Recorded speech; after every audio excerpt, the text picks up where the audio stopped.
Going to have a little pre-show before the 2 episodes of Soul Speaks 5D today.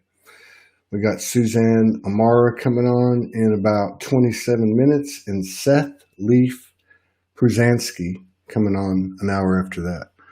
I'm going to play a little intro, a little Sunday morning meditation, a little video from the old studio. Be right back.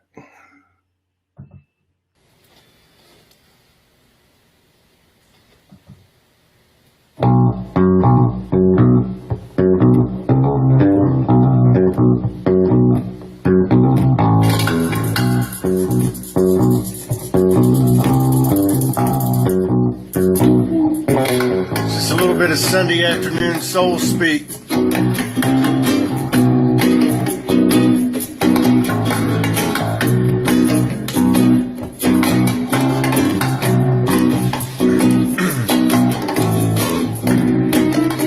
Synchronistic vibrations are increasing. Lower level vibrations decreasing. We have the eyes to see. Numbers, tones, sensations. Coincidences that are not luck or the mask of aberration. The universe speaks. Is divinity. Soul's call to arms come down. The door to liberation, freedom, manifestation, initiation, tuition, to a new world of old, kindred, the gnosis of soul.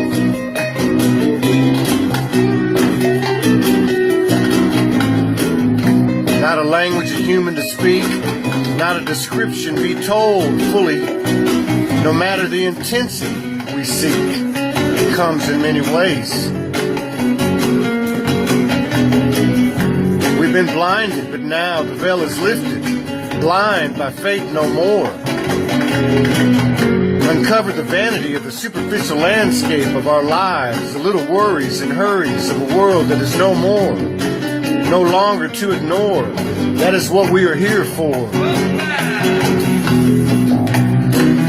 It's a choice, not a chore. This is what we're here for. A coronation, the bold exploration of the limitless lineage we share. It's a kindred, the gnosis of soul. To discover, uncover, recover the eternal, to stand in the space from the difficult and mortal we come. A path chosen by each soul. We need not chase our future anymore. We need not trace our past anymore. All has merged. Oneness.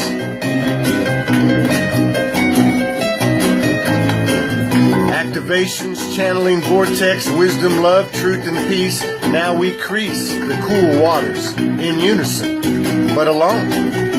We make that call. We rise and fall together. We are the alchemists, controlling all things, the wars, the woes, the weather, the brilliant light, the holy darkness. It's time, the alignment, the calling. We are not turning away from the darkness of a world, but turning to the light of the world.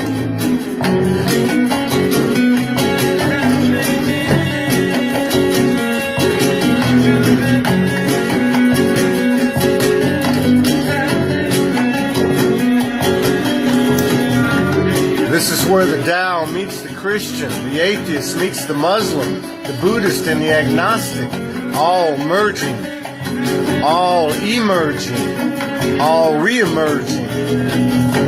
The road to Shambhala, Kamala, Nirvana, it's a soul highway.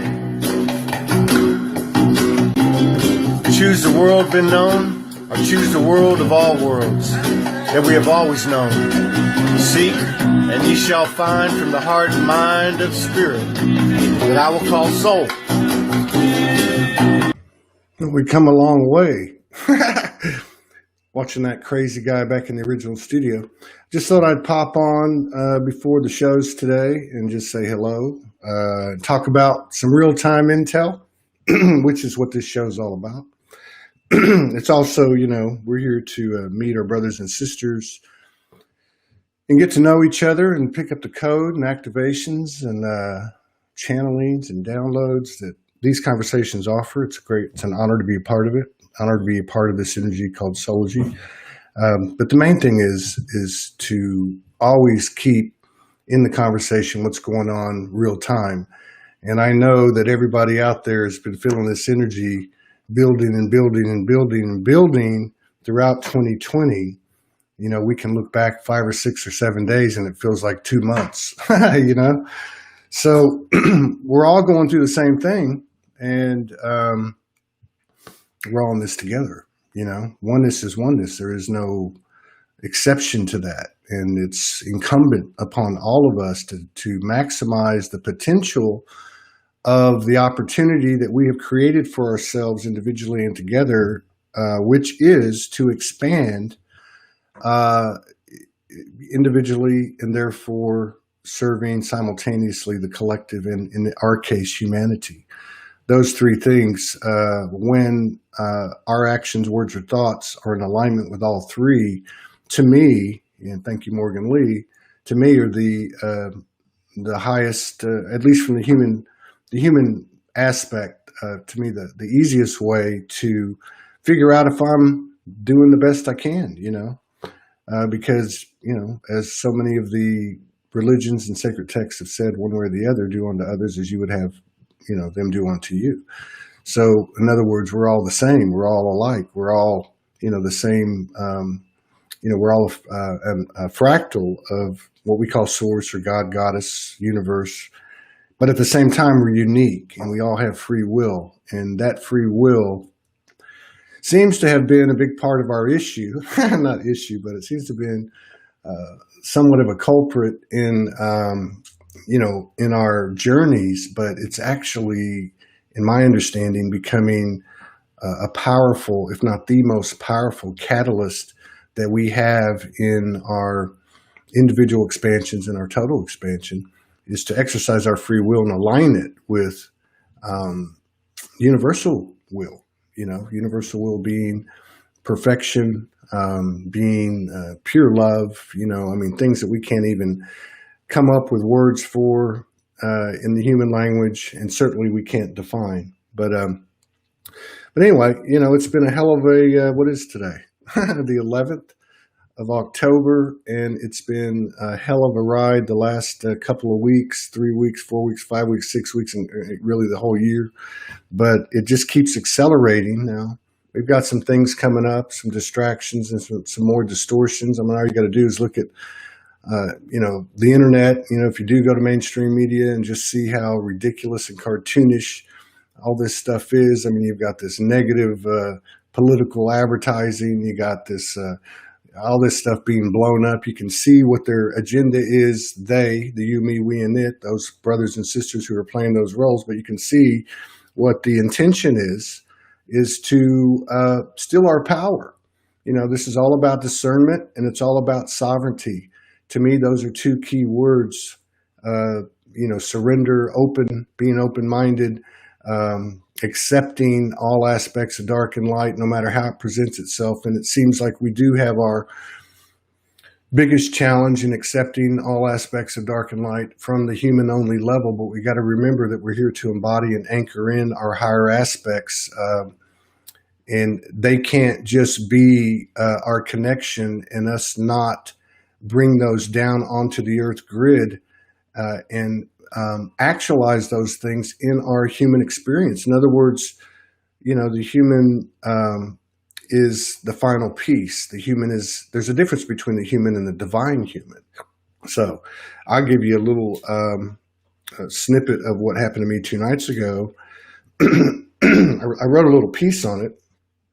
I put it out there, but, you know, people talk about walk-ins, and I've had a lot of people come on the show, talk about it. I've seen Morgan go through it, and I never really identified with it. And I don't think what I'm about to describe is necessarily a walk-in, because I still don't know what the hell that means.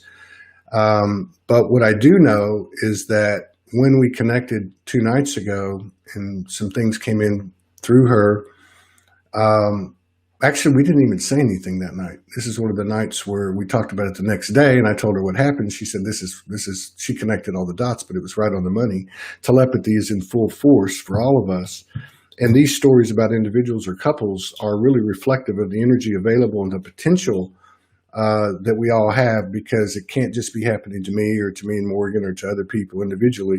It's happening to everybody. But what happened was, and I'll just kind of paraphrase it or tell the story as best I can, just using whatever metaphoric language I can.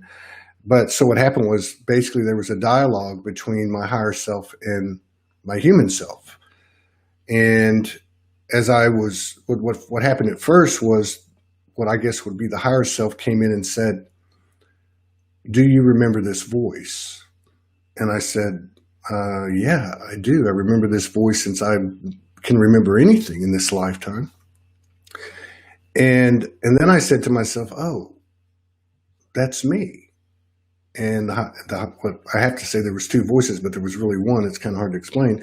The higher self said to me, "Yeah, it is you. I've been you all along." And there are times when I come in and you're in the flow or you're aligned throughout your whole life, all of us. And again, this is a message for everybody. And I'm not saying it's gospel, but what I am saying is there is a connection between the individual journey and the collective journey. But so I realized that this voice had been with me all along. And then I said, well, then who am I talking to? And it was explained to me that, well, the human is another aspect, just like your multidimensional aspects. They have singular voices. And if you've ever really thought about it, your multidimensional aspects, if you've had a connection, and if you haven't, I'm sure you will, or you've had them and are just not conscious. But what I'm trying to say is that each one of them has a certain specificity, not an agenda, so to speak, but a certain favoritism to whatever their specialty is. The human has a voice too. So it's kind of weird to me, but the human voice and the higher self voice are actually one voice that are coming together and aligning, which is a representative of the energies themselves coming together. We're embodying our higher self. You can call it whatever you want to call it, but we're bringing this information and this code and consciousness and light and vibration and frequency that we're obtaining out here through our remembrance, and then we're bringing it into our bodies. And this is how I see it anyway. This is how the heaven on the earth occurs. I don't think we're going anywhere. Spaceships aren't going to land and pick us up and take us to the new earth. We are the new earth. We are the spaceships. We're all the multidimensional aspects. We are the Illuminati, the Anunnaki, the Pleiadians. Every single one of those things is a piece of memory in our DNA. And this is what, I always talk about is, we didn't just come here to be aware of that. We actually came here to expand our experience, or you could say the universe's experience itself through the fractals that we are.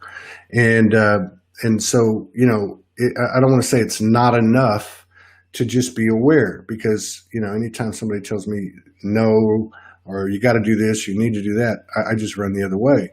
But what I am saying is that we have the opportunity to maximize the potential of why we came here once we get beyond the wow of what we are, who we are, and what we're a part of. And that's a big wow to get over. Getting downloads and channelings and transmissions and being activated is a challenge to the egoic. I'll remove that word, is a challenge to the human aspect, where the human aspect thinks it's a standalone. Now the human aspect is realizing that it's part of this team. It's an equal part of this team in the circle of life that first begins with our own oversoul. Okay. And so we have an opportunity to expand by being conscious in every moment and every thought and every word. And as everything's presented to us, be it a thought, be it a person, be it an event, we have a choice to move forward and move through it consciously. And people are doing that. And as the more we do it, two things happen. One, the more confident and the more flow and fluidity we have in our own personal experience, which then directly affects the collective. And then the second thing that happens if we engage this is that consciousness grows.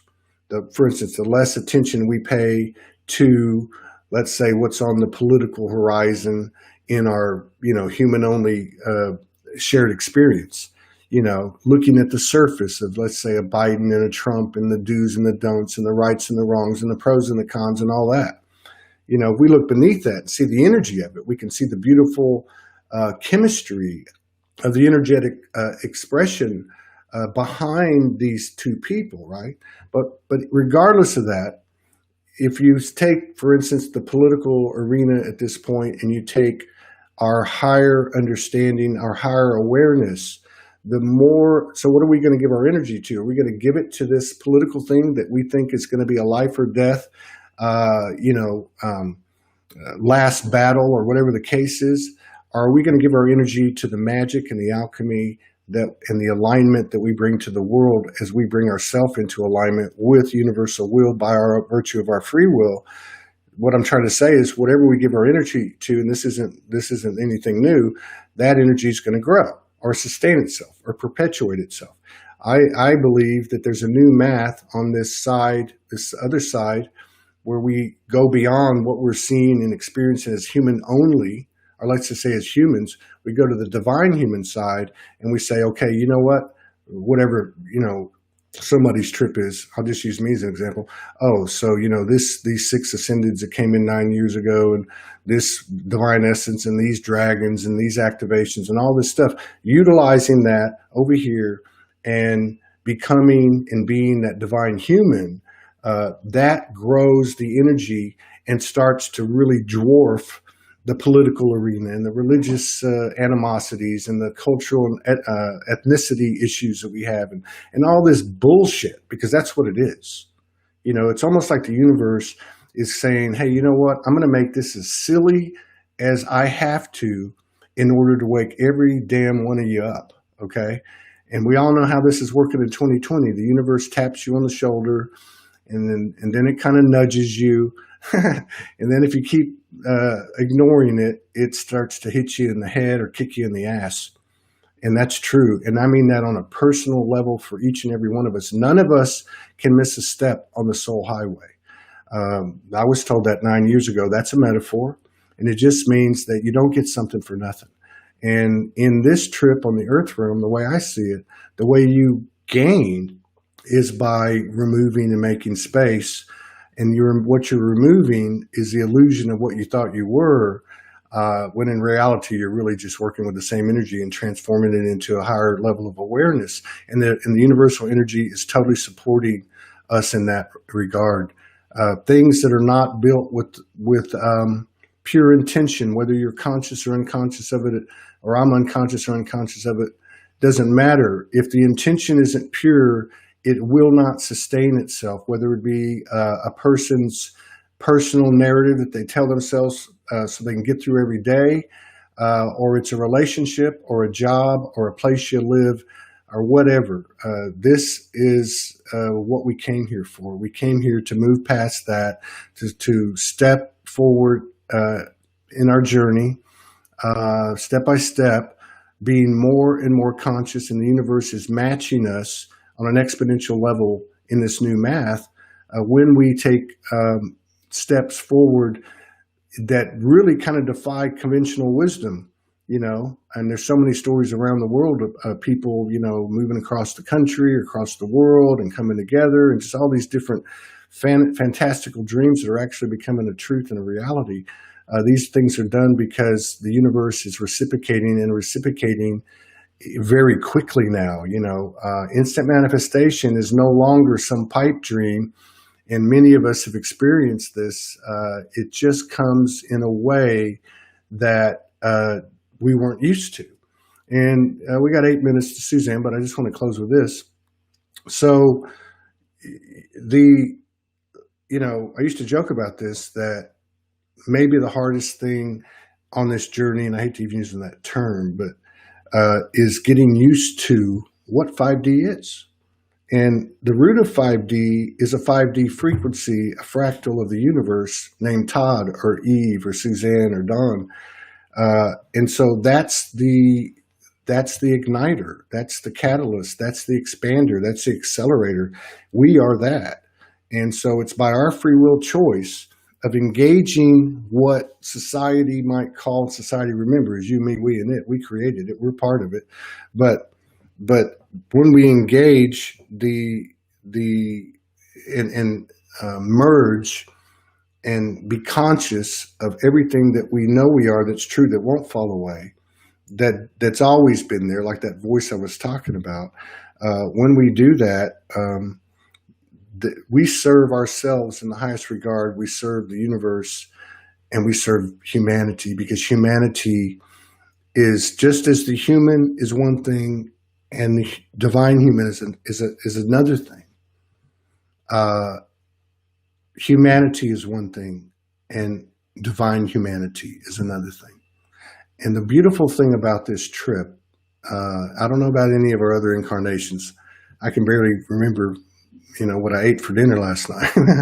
But the beautiful thing about our trip in this conscious moment, in this timeless space, in this spaceless time, is that we honestly, truthfully create the whole thing. One unique and equal soul can change the entire world, and does so. So let's guard our thoughts, keep our own counsel, focus on discernment and sovereignty, and above all else, to thine own self be true, which also could be explained as stay in your own lane, whether it's a salacious, juicy, thing happening on the world stage, where there's a bunch of polarities coming out and inflammatory comments and stuff like that, whether it's something like that or whether it's something on a personal basis, it's still an external. And although it's a reflection of you, everything external is the universe, including people. You still are the center of it all, So that's what I was going to say. Suzanne Amara's in the house. I need to shut this one down. Can you hear me? Can you hear me? Yeah. So you stay right where you're at. I'm going to turn this off, and then we're going to come back on. In 5 minutes, I'm going to go to the little boys' room. You can stay in the studio. I'm just going to shut this particular broadcast stream off. We'll see y'all in a minute. Thank you for joining us. Peace, power, protection, big ass love. Since we played an old song from the old studio, that's the old saying. All right, we'll see you in a minute.